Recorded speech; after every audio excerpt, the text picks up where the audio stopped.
Hey guys! So today we are going to be doing some spicy Lanzhou beef noodles, and the broth is cooked with all of these warming spices in addition to the radish, which provides amazing flavor. And this is obviously all finished off with an amazing chili oil, so I can't wait to show you guys the recipe. So I'm going to start off this recipe by slicing up a half of a daikon radish, and I'm cutting them to about 1/4 inch slices because they do take a while to cook. And those who have ever prepared this radish before, it does have a particular flavor to it that adds a lot of depth to the soup base.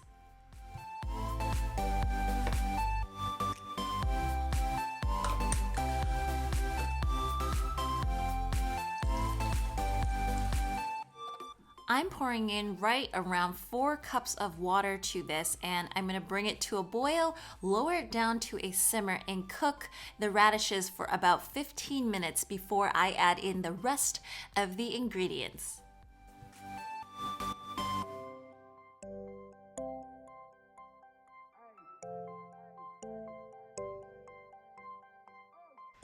So I am going to be preparing a gluten and a gluten-free option for you guys today.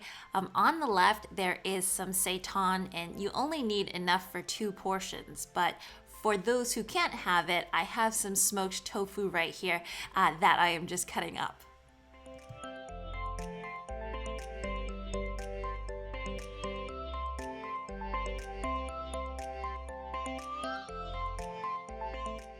To the left, I have the version with gluten, and those are wheat noodles that have been frozen.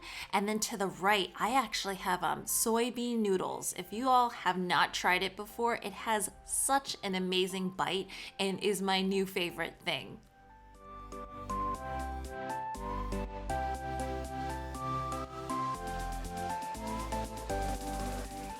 So time for the spice bag. I have some fennel, some ginger, some cloves. All of these spices are going to be listed down below, but they're very indicative of the Western Chinese province that these noodles come from. And so I'm going to add in 1.5 teaspoons of a vegan beef broth powder. You can substitute for mushroom if you don't have it. And I'm just going to add in everything else.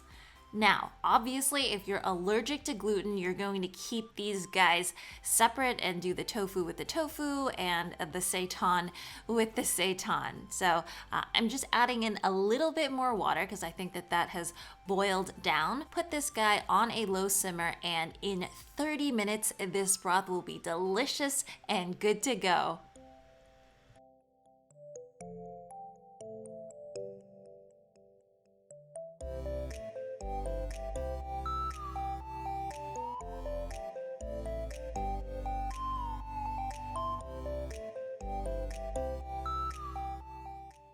Make sure and grab some of that daikon radish as well because it is so delicious, and a big handful of scallions go in along with this Declan chili oil. So I've shown you guys how to make the Sichuan chili oil before, and I'll link that down below, but this is my new kind of favorite chili oil because it is savory and kind of spicy as well. So it just has really, really good flavors in it. I think I'm putting way more than I can actually handle, but it makes the noodles look a lot prettier.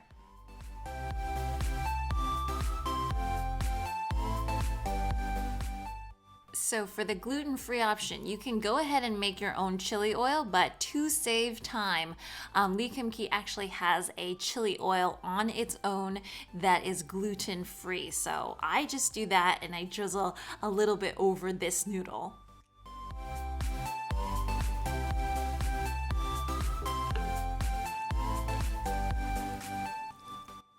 That's it for me, kids. I hope you all enjoyed this recipe. It is so good, especially because the weather is getting cooler out. As usual, if you want to see more recipes like this, please remember to hit that like and subscribe button, and I will see you all again next time. Bye!